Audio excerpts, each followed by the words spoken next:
Mes chers compatriotes, nous venons de l'apprendre que l'Angola est en train de préparer une rébellion pour attaquer le Congo. Et ça, c'est suite aux rumeurs que nous avons depuis un certain temps.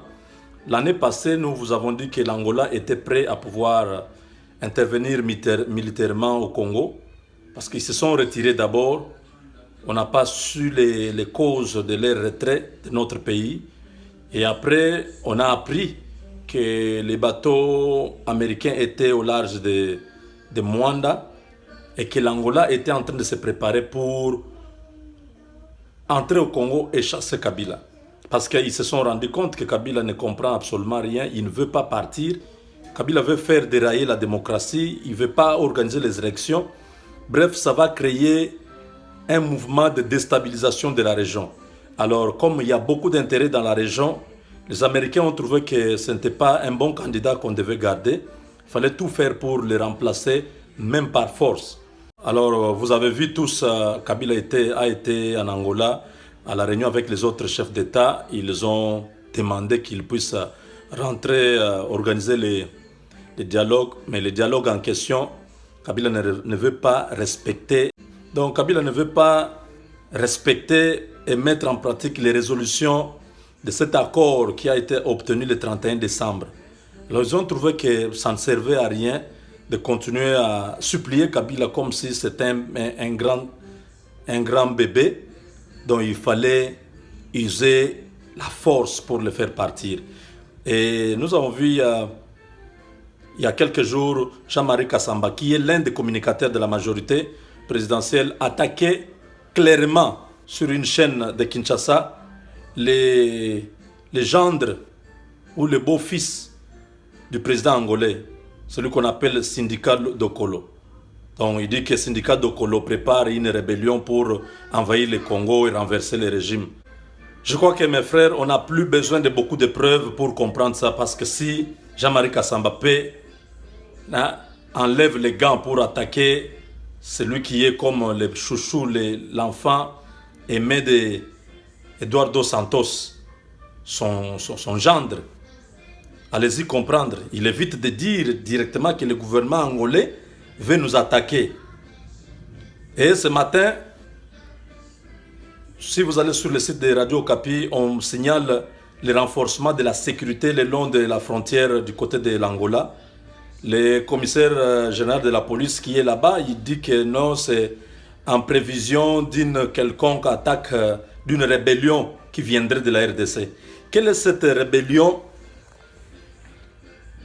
angolaise qui serait en train de se préparer au Congo si le gouvernement congolais et l'Angola étaient en bon terme? Donc, quelque part, nous comprenons qu'il y a méfiance. Le gouvernement congolais ne croit plus au gouvernement angolais et le gouvernement angolais non plus ne croit au gouvernement congolais. Donc, tout peut basculer à n'importe quel moment.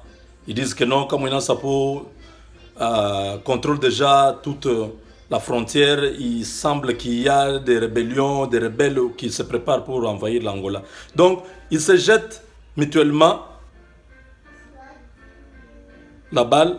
C'est pour vous dire que la réunion de la CIA sur les Grands Lacs confirme ces rumeurs qui, depuis un temps, pesaient sur l'Angola, qui préparait les remplaçants de Kabila. Est-ce que c'est le syndicat Dokolo qui vient remplacer Kabila?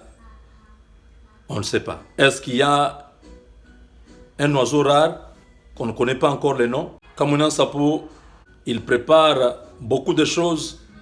Il prépare des attaques, il prépare beaucoup de choses. Je ne peux pas vous dire où est-ce qu'il va attaquer, mais préparez-vous, mes frères, à voir encore Kabila pleurer dans la langue de sa mère. Et vous savez, Bisengimana Chikapa dit quoi? Qu'il procède au recrutement des policiers parce que les policiers ont déserté. Ils veulent avoir des policiers non originaires dans chaque coin de la République. C'est-à-dire ceux qui de Katanga vont aller au Bas-Congo, ceux du Bas-Congo vont aller à Kisangani, ceux de Bukavu viennent à Mbujimai, ceux de, je sais pas, Goma, Kanang. Bref, il veut nous amener les Rwandais presque partout maintenant. Et ça, il se trompe. Kamwina Sapo les attend, qu'il envoie. Combien sont morts? Ils disent que non, ils ont déserté. Non, ces militaires-là sont morts, les policiers sont morts. Il n'y a pas de désertion au Kasaï. Et la plupart, lui-même, il le sait, combien ils ont perdu comme hommes. Congolais, n'allez pas vous enregistrer, n'allez pas vous faire recruter à la police et l'armée. On vous envoie pour que vous puissiez mourir. Le vice-premier ministre Chadari, qui était à Kananga, il a fait ces histoires d'installer les nouveaux chefs. On a dit au chef de ne pas prendre les risques d'aller au village de Bajila Kassang. Et le chef, selon les sources que nous avons apprises, le chef a désisté à cette désignation-là.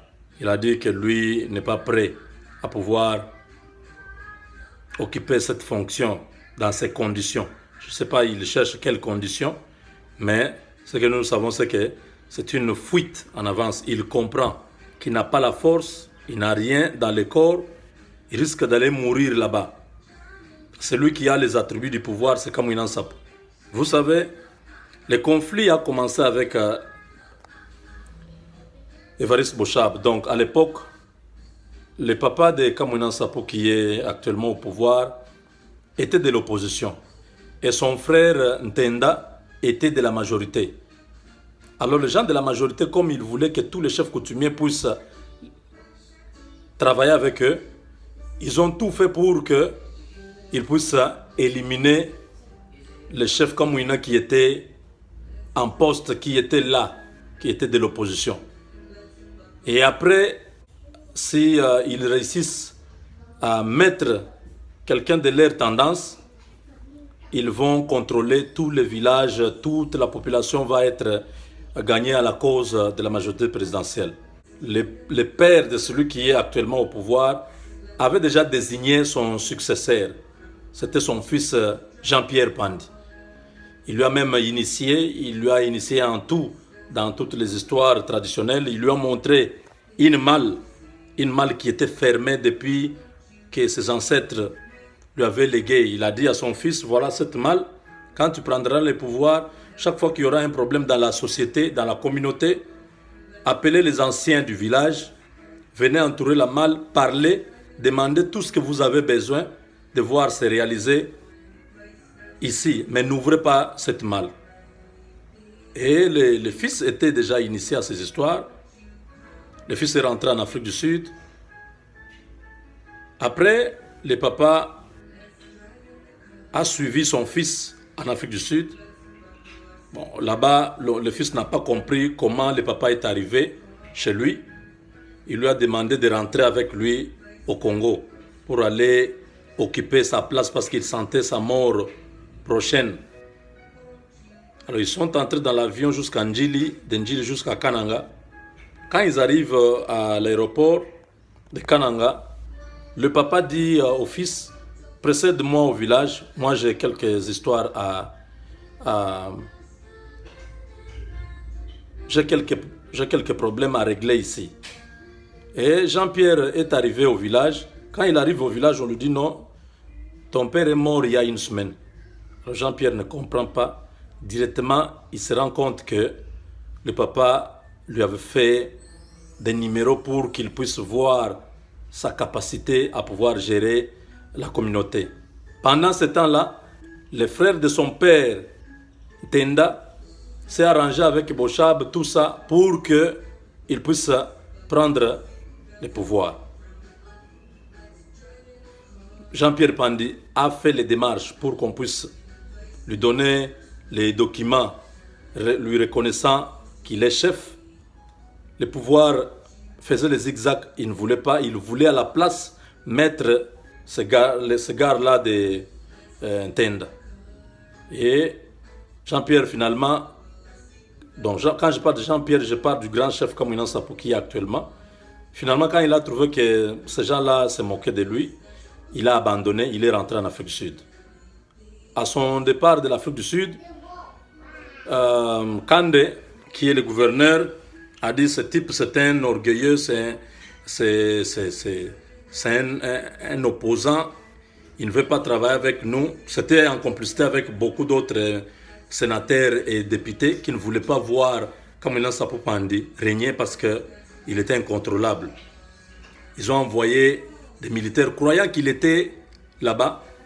On ne l'a pas trouvé. Ils ont saccagé sa maison. Ils ont failli même violer sa femme. Ils ont ouvert cette malle. Et les 10 petits bouts d'hommes qui étaient dans la malle sont sortis avec des bandeaux rouges. Ils se sont envolés. Quand Kamwina Nsapu a appris, donc sûrement là où il a senti qu'il y a quelque chose qui ne va pas.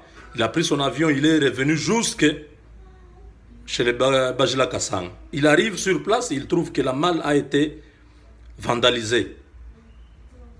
Il appelle il appelle les anciens du village, ils viennent, ils entourent la malle, ils parlent, ils prononcent maintenant des malédictions sur tout celui qui a commis cette bêtise. Et les ancêtres vont donner des instructions claires à Pandi pour dire, demande à Bochab de te livrer les policiers qui ont fait ça, pour que ces bouts d'hommes puissent rentrer dans la malle et que tu fermes de nouveau.